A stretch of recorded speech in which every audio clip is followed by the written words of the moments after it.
बिस्मिल्लाहिर्रहमानिर्रहीम। अगर आपने अभी तक ilms.com के यूट्यूब चैनल को सब्सक्राइब नहीं किया है तो आप अभी ilms.com के यूट्यूब चैनल को सब्सक्राइब करें और बेल के आइकन को प्रेस करें। इसके अंदर आपको कुछ एक पैडिंग आपको नज़र आ रही है और एक इसके अंदर मार्जिन नज़र आ रहा है।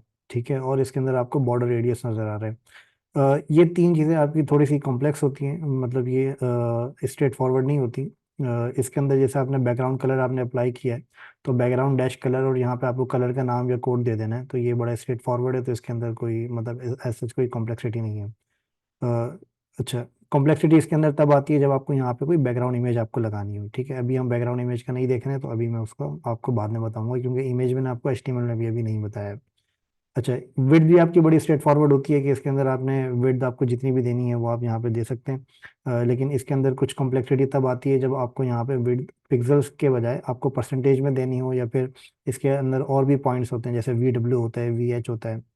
हाइट के लिए VH यूज़ करते हैं, विड्थ के लिए VW यूज़ करते हैं, लेकिन परसेंटेज भी यूज़ करते हैं, पिक्सल भी यूज़ करते हैं, और इसके अलावा EM भी यूज़ करते हैं। तो हर चीज़ आपकी एक हर चीज़ का अपना जो भी आप पॉइंट्स में यहाँ पे आप यूज़ करेंगे तो वो आपका उसका एक अपना एक अलग रीज़न होता है उसको यूज़ करने का। ठीक है, वो रीज़न हम आगे चल के देखेंगे, लेकिन अभी मैं फ़िलहाल आपको ये बता रहा हूँ कि इसके अंदर आपके आप और भी चीज़ें आप मल्टीपल विड्थ के टाइप्स आप यहाँ पे डिफाइन कर सकते हैं। जैसे कि हमने यहाँ पे PX डिफाइन किया हुआ है विड्थ के अंदर, तो आप यहाँ पे परसेंटेज भी डिफाइन कर सकते हैं, आप यहाँ पे VW भी डिफाइन कर सकते हैं, और भी यहाँ पे आप कुछ चीज़ें डिफाइन कर सकते हैं। अच्छा, पैडिंग के अंदर आपके पास यहाँ पे एक मैंने यहाँ पे पैडिंग डिफाइन करी 30 पिक्सल। ठीक है, मैं यहाँ पे सबसे पहले क्या करता हूँ, मैं यहाँ पे सबसे पहले एक फाइल बनाता हूँ। इसी फाइल की मैं एक कॉपी ले लेता हूँ कार्ड की, और यहाँ पे मैंने इस फाइल को रीनेम कर दिया box.html के नाम से। ठीक है, तो इसी फाइल को मैं यहाँ पे ओपन कर लेता हूँ अपने पास box.html। सेम फाइल है, कोई भी इसमें चेंज नहीं है। और यहाँ पर भी मैं एक CSS बना लेता हूँ box.css के नाम से। ठीक है, और यही सेम केसेस मैं अप्लाई कर दूंगा यहाँ पर भी।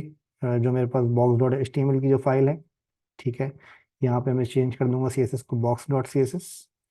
और इसी तरीके से box.css को मैं साइड पर ओपन कर लेता हूँ अपने, ताकि दोनों चीज़ों को हम साइड बाय साइड हम देख सकें। ठीक है, box.css हमारी यहाँ पर ओपन हो गई है। ये गलत ओपन हो गई है एक्चुअली। ठीक है, box.html। ठीक है, ये मेरी HTML आ गई और ये मेरी CSS आ गई। अच्छा, इसमें सारी चीज़ें मैं उड़ा देता हूँ। हम फिलहाल सिर्फ एक बॉक्स के बारे में सिर्फ एक बॉक्स में आपको बनाऊंगा यहाँ पे, ताकि ये चीज़ आपको क्लियर हो जाए। मैं यहाँ पे बनाता हूँ बॉक्स की एक मैंने सिंपल एक क्लास बनाई है, और इसके लिए मैंने यहाँ पे एक डिफाइन किया है बॉक्स का स्टाइल। ठीक है, तो आप यहाँ पे देखेंगे कि मेरे पास यहाँ पे पूरा कोड रिमूव हो गया। अब आपको सिर्फ यहाँ पे एक डिव आपको यहाँ पे नजर आएगी। अगर आप यहाँ पे एलिमेंट स्पेक एलिमेंट पे जाएंगे तो आपको यहाँ पे एक डिव नजर आएगी बॉक्स। ठीक है, और यहाँ पे डिव के ऊपर आपने कोई भी स्टाइल अभी हमने अप्लाई नहीं किया, तो वो स्टाइल आपको यहाँ पे नहीं नजर आ रहा है। ओके, मैं यहाँ पे थोड़ा सा स्टाइल में यहाँ डिफाइन कर देता हूँ। फॉर एग्जांपल विड्थ में यहाँ डिफाइन करता हूँ 300 पिक्सल, और हाइट पर डिफाइन कर देता हूँ 300 पिक्सल फॉर एग्जांपल। ठीक है, अच्छा, अब यहाँ पे आपके पास इस बॉक्स की विड्थ आ गई, लेकिन इसके ऊपर बैकग्राउंड कलर कोई नहीं आया क्योंकि हमने बैकग्राउंड कलर डिफाइन नहीं किया। मैं यहाँ पे बैकग्राउंड कलर भी डिफाइन कर देता हूँ, background colour for example blue.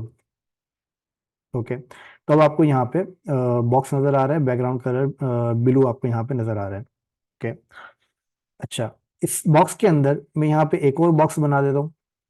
Box एक मैंने डिव बनाई यहाँ पे, और इसको मैं क्लास दे देता हूँ for example inner box, let's suppose. Same मैं स्टाइल कॉपी कर लेता हूँ इनर बॉक्स के लिए, और इसका बैकग्राउंड कलर मैं दे देता हूँ ऑरेंज, और इसकी जो विड्थ है वो मैं थोड़ी छोटी कर देता हूँ 200 पिक्सल फॉर एग्जांपल, या 150 पिक्सल।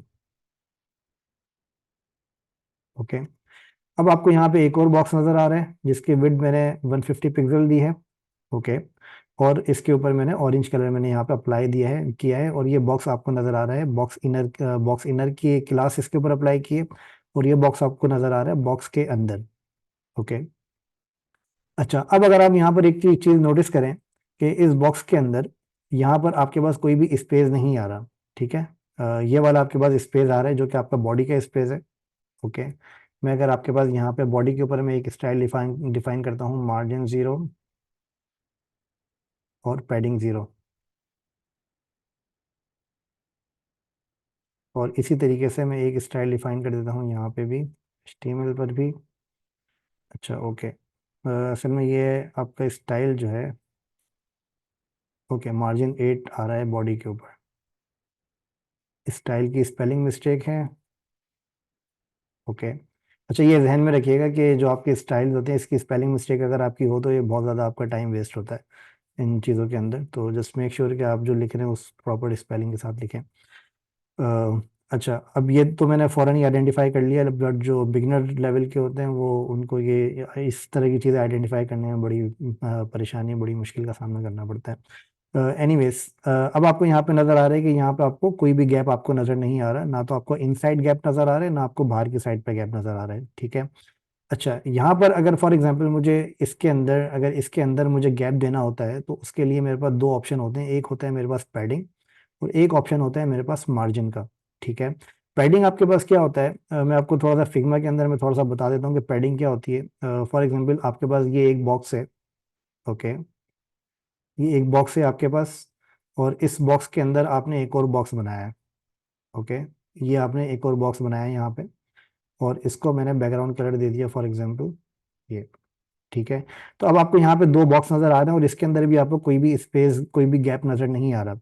अच्छा, पैडिंग क्या होती है, पैडिंग आपकी होती है कि फॉर एग्जांपल अगर आप इस ब्लू बॉक्स के अंदर अगर आप पैडिंग देते हैं, ठीक है, जो कि आपका ये पेरेंट बॉक्स है, आप इसको ये कंसिडर करें कि ये आपकी डिव है जिसकी क्लास बॉक्स है, और ये आपकी डिव है जिसकी क्लास बॉक्स इनर है फॉर एग्जांपल, ठीक है। अगर आप पैडिंग डिफाइन करते हैं बॉक्स के ऊपर, ठीक है, तो पैडिंग आप डिफाइन करेंगे तो ये आपका अंदर से स्पेस क्रिएट करेगा कुछ इस तरीके से, ठीक है। फॉर एग्जांपल मैं यहाँ पे पैडिंग डिफाइन करता हूँ, मैंने यहाँ पे बॉक्स के अंदर मैंने पैडिंग डिफाइन करी फॉर एग्जांपल 30 px, ठीक है। अच्छा, जब मैं 30 px की मैंने पैडिंग डिफाइन करी तो आप यहाँ पे देखेंगे कि यहाँ पे 30 पिक्सल का यहाँ पर गैप क्रिएट हो गया, टॉप और लेफ्ट के पास, आप टॉप और लेफ्ट पे आपको ये गैप नजर आ रहा है, ओके। लेकिन असल में क्या हुआ है कि ये गैप आपका टॉप और लेफ्ट पे क्रिएट नहीं हुआ, ये गैप आपका चारों तरफ क्रिएट हुआ है।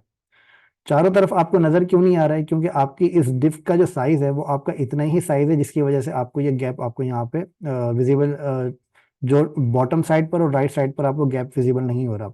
अब फॉर एग्जाम्पल मैं यहाँ पे बॉक्स की जो विड्थ है, बॉक्स की मैं विड्थ हटा के इसको 100% अगर मैं कर दूं, अगर आप यहाँ पे देखें तो अब आपको ये विड्थ 100% आपको नजर आ रही है, ओके।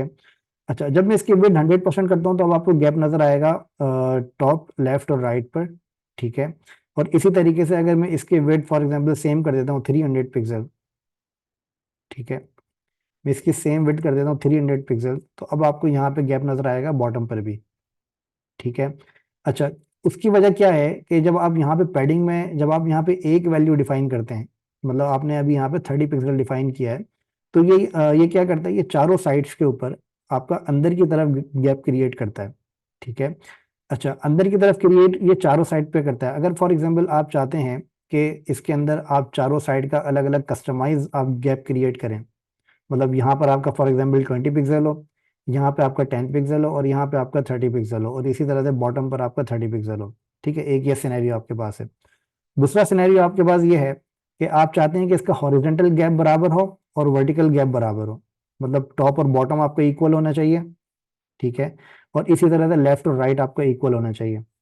तो वो आप कैसे करेंगे, ये दो सिनेरियोज मैंने आपको बताए हैं, जिसके अंदर एक आप चाहते हैं कि चारों साइड्स का गैप आपका अलग अलग सेपरेटली मैनेज हो, और दूसरा सिनेरियो ये है कि हॉरिजॉन्टल एक तरह से आप मैनेज करें और वर्टिकल एक तरह से आप मैनेज करें। तो वो करने के लिए आपके पास यहाँ पर पैडिंग के अंदर आप यहाँ पे चार वैल्यूज डिफाइन कर सकते हैं, ठीक है। इसमें आप यहाँ पे एक वैल्यू डिफाइन कर सकते हैं, दो वैल्यूज डिफाइन कर सकते हैं, और इसके अलावा आप यहाँ पे तीन वैल्यूज भी डिफाइन कर सकते हैं और चार वैल्यूज भी डिफाइन कर सकते हैं, ओके। अभी मैंने यहाँ पे एक वैल्यू डिफाइन करी है जो कि 30 पिक्सल की है, ठीक है। मैं यहाँ पे डिफाइन करता हूँ फॉर एग्जाम्पल 30 पिक्सल के बजाय मैं यहाँ पे स्पेस देके मैं डिफाइन करता हूँ 10 px, ठीक है। तो अब मैंने क्या किया, अब मैंने दो वैल्यूज डिफाइन करी। अच्छा, जब मैं दो वैल्यूज डिफाइन करता हूँ तो अब आपको यहाँ पे नजर आएगा कि आपका टॉप और बॉटम इक्वल है, और लेफ्ट और राइट आपका इक्वल है लेकिन डिफरेंट है, ओके। इसका मतलब ये है कि ये आपका अब ये आपका क्या कर रहा है, अब ये आपका वर्टिकल मतलब टॉप और बॉटम कैलकुलेट कर रहा है, टॉप और बॉटम पे अप्लाई कर रहा है, और ये आपका लेफ्ट और राइट पे अप्लाई कर रहा है, ये आपका हॉरिजॉन्टल अप्लाई कर रहा है, ठीक है। अब फॉर एग्जांपल मैं यहाँ पे दो के बजाय मैं यहाँ पे तीन डिफाइन कर देता हूँ। एक मैंने 30 पिक्सल दिया, एक मैंने 10 पिक्सल दिया, और एक मैं यहाँ पे दे देता हूँ फॉर एग्जाम्पल 40 पिक्सल। ओके, अब अगर आप यहाँ पर देखेंगे, मैं इसको थोड़ा और बढ़ा देता हूँ, 80 पिक्सल। अब आप यहाँ पे देखेंगे कि अब आपका लेफ्ट और राइट आपका डिफरेंट है, टॉप आपका डिफरेंट है, और आप लेफ्ट और राइट आपका इक्वल है, टॉप आपका डिफरेंट है और बॉटम आपका डिफरेंट है, ठीक है। तो अब इसका क्या मतलब हुआ, अब ये आपका टॉप और ये आपका टॉप पे अप्लाई कर रहा है, ये आपका लेफ्ट और राइट पे अप्लाई कर रहा है, और ये आपका बॉटम पे अप्लाई कर रहा है। तो ये ऐसे चल रहा है कि ये आपका टॉप, लेफ्ट और राइट, और ये बॉटम, ठीक है। तो ये तीन मैंने आपको ये दो मैंने आपको सिनेरियोज बताए अभी। अब इसका थर्ड सिनेरियो है, ये है कि फॉर एग्जांपल मैं यहाँ पे चौथी वैल्यू डिफाइन कर देता हूँ। फॉर एग्जांपल मैं यहाँ पे दे देता हूँ 100 px, या मैं इसको थोड़ा और बढ़ा देता हूँ 140 px, ठीक है। अब अगर मैं इसको यहाँ पे देखता हूँ, तो अब मेरा चारों साइड्स मेरी बिल्कुल सेपरेट, बिल्कुल डिफरेंट है। लेफ्ट मेरा सेपरेट है, लेफ्ट मेरा बिल्कुल डिफरेंट है, जो कि अच्छा, अब ये किस तरह से कैलकुलेट करता है मैं आपको बता देता हूँ। यहाँ पे ये होता है टॉप, राइट, बॉटम और लेफ्ट, ठीक है। टॉप, राइट, बॉटम और लेफ्ट, ओके। टॉप पर मैंने 30 पिक्सल डिफाइन किया है, तो ये आपको 30 पिक्सल टॉप पे नजर आ रहा है।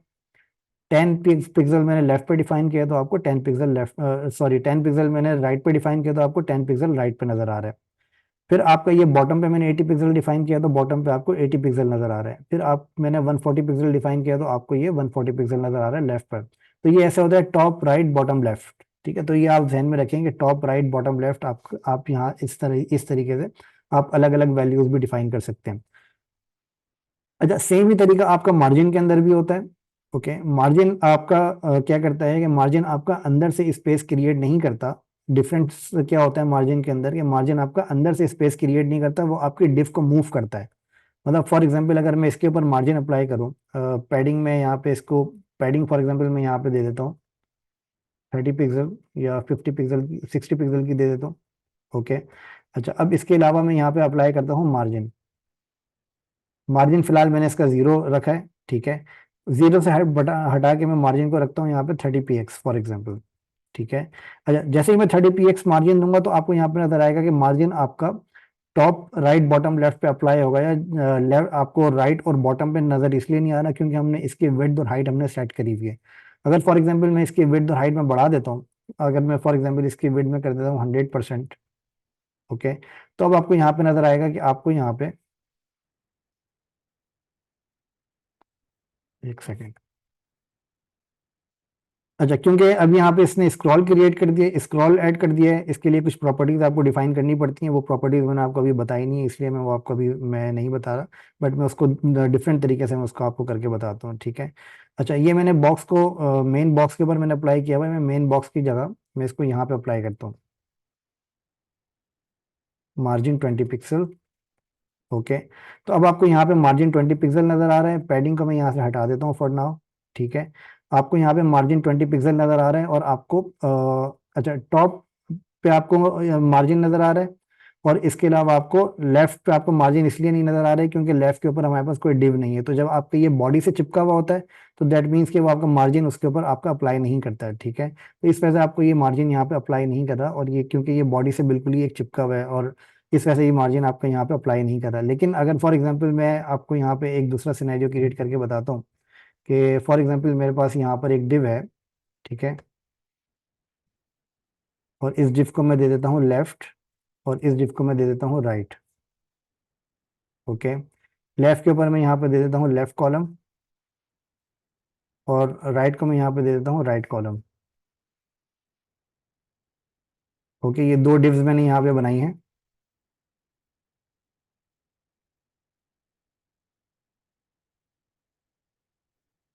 ओके। एक इनर बॉक्स मैंने बनाया है, उसके साथ मैंने बनाया लेफ्ट, और मैंने बनाया राइट, ओके।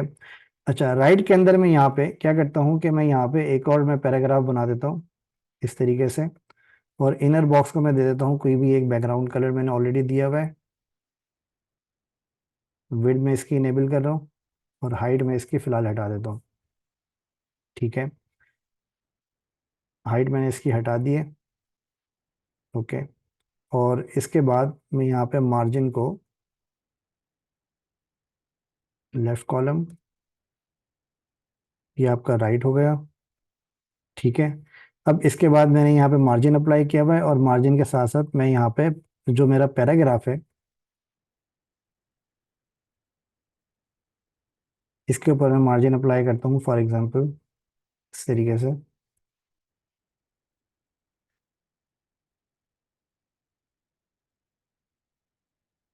ठीक है, आपको समझाने के लिए मैंने यहाँ पे ये अप्लाई किया है।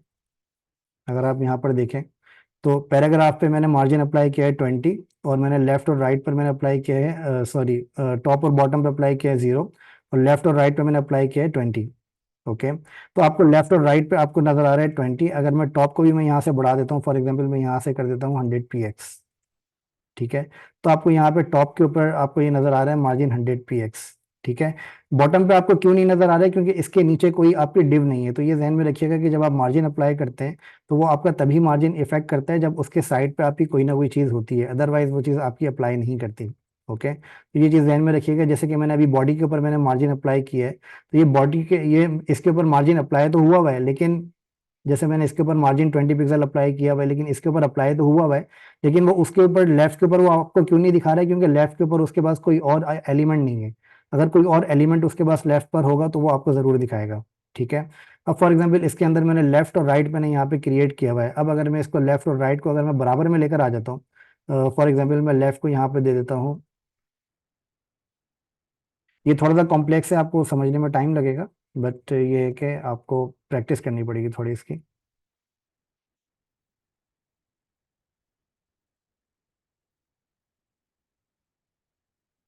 ठीक है, ये मैंने आपका लेफ्ट के ऊपर मैंने वेट 20% दिया है, और इनर बॉक्स के अंदर इसको मैं दे देता हूँ फॉर एग्जांपल फ्लॉट लेफ्ट। ये मैंने आपको अभी फ्लॉट लेफ्ट नहीं बताया, मैं अभी थोड़ी देर में आपको बताता हूँ फ्लॉट लेफ्ट। ठीक है।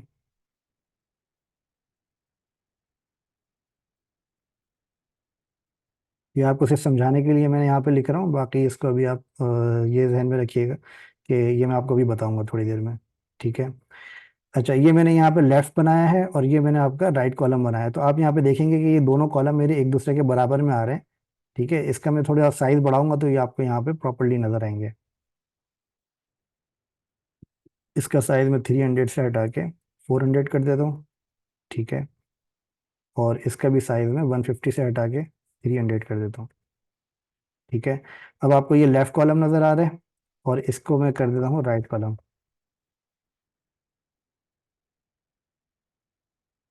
ठीक है, ये मेरा राइट कॉलम है। ओके। अच्छा, अब राइट कॉलम के ऊपर मैं क्या करता हूँ, राइट कॉलम के ऊपर जो मेरा पैराग्राफ है, ओके, ये पैराग्राफ मैंने ऑलरेडी यहाँ पे डिफाइन किया हुआ है। मैं इनर बॉक्स के अंदर नहीं, मैं राइट कॉलम के अंदर मैं डिफाइन कर देता हूँ। ये मैं आपको समझाने के लिए सिर्फ मैं बता रहा हूँ, क्योंकि ये थोड़ी सी कॉम्प्लेक्स चीज़ें हैं, आपको समझने में थोड़ा टाइम लगेगा, बट थोड़ी प्रैक्टिस करनी पड़ेगी। ठीक है, ये पैराग्राफ है, इसके ऊपर मैं यहाँ पे अप्लाई करता हूँ मार्जिन, ऑलरेडी दिया दिया हुआ है मैंने। ठीक है। अब आपको यहाँ पे नजर आएगा कि ये मार्जिन आपका 20 px मैंने जब यहाँ पे अप्लाई किया है, तो ये आपको मार्जिन 20 px अब आपको दोनों साइड्स पे नजर आ रहा है। ठीक है। इसका कलर मैं थोड़ा चेंज करता हूँ ताकि ऑरेंज के साथ वो मिक्सअप नहीं हो।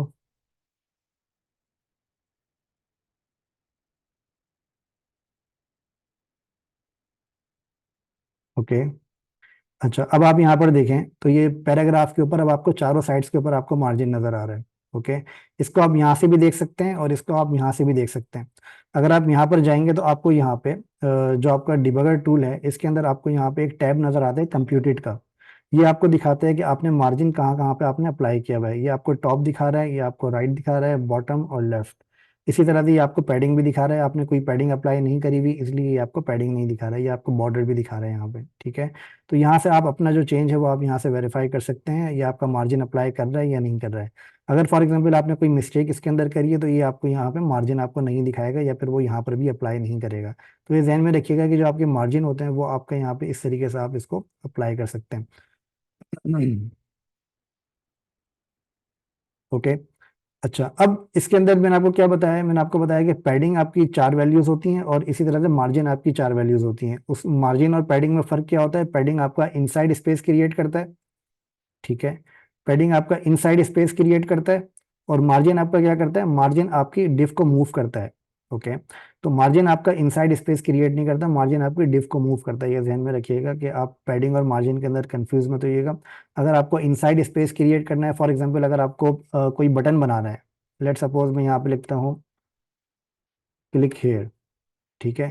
ये सिंपल मैंने टेक्स्ट यहाँ पे लिखा है। अब आपको फॉर एग्जांपल इस बटन के अंदर मैं यहाँ पे एक बैकग्राउंड दे देता हूँ। इस बटन के अंदर मैंने यहाँ पे एक बैकग्राउंड दिया है, ओके। अच्छा, अब जो बैकग्राउंड दिया है इसके अंदर आप देखेंगे कि यहाँ पे आपके पास, मैं सारे स्पेसेस को रिमूव कर देता हूँ। अब फॉर एग्जांपल आपको यहाँ के चारों साइड्स के ऊपर आपको स्पेस क्रिएट करना है, तो स्पेस क्रिएट करने के लिए आपको पैडिंग अप्लाई करनी पड़ेगी। पैडिंग आपकी क्या होती है? पैडिंग आपके इनसाइड पे जो आप अप्लाई करते हैं, ठीक है। अगर आप मार्जिन अप्लाई करेंगे तो ये आपका इनसाइड पे अप्लाई नहीं होगा, मार्जिन से क्या होगा, ये आपका इसको मूव करेगा वो इस तरीके से, ठीक है। यहाँ पर हम एक बटन बनाकर देख भी लेते हैं।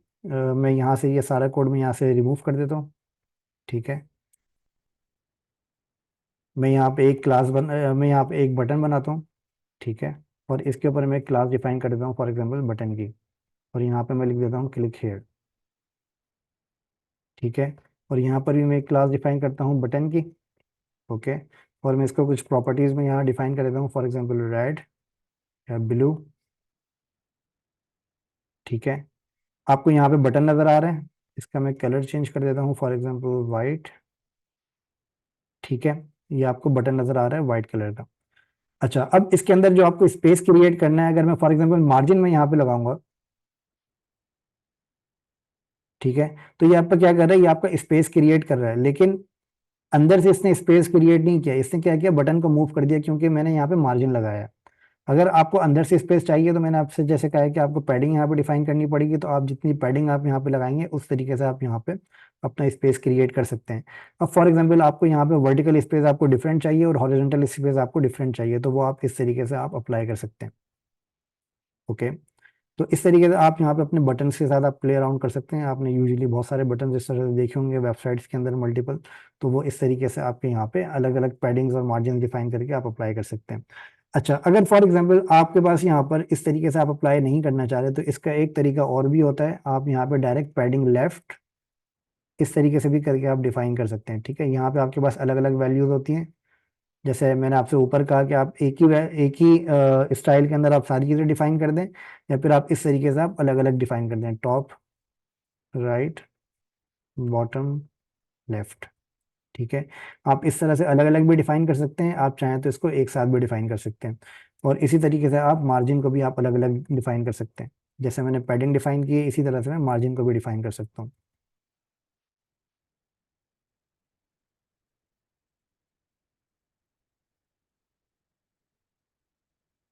ठीक है। इसी तरीके से मार्जिन को भी मैं यहाँ पे डिफाइन कर सकता हूँ, ओके। तो ये दोनों सेम ही तरीका होता है, बट ये है कि अगर आपको कोड ऑप्टिमाइज करना है तो वो आपको ये शॉर्ट शॉर्ट फॉर्म आप इसके यूज़ करें।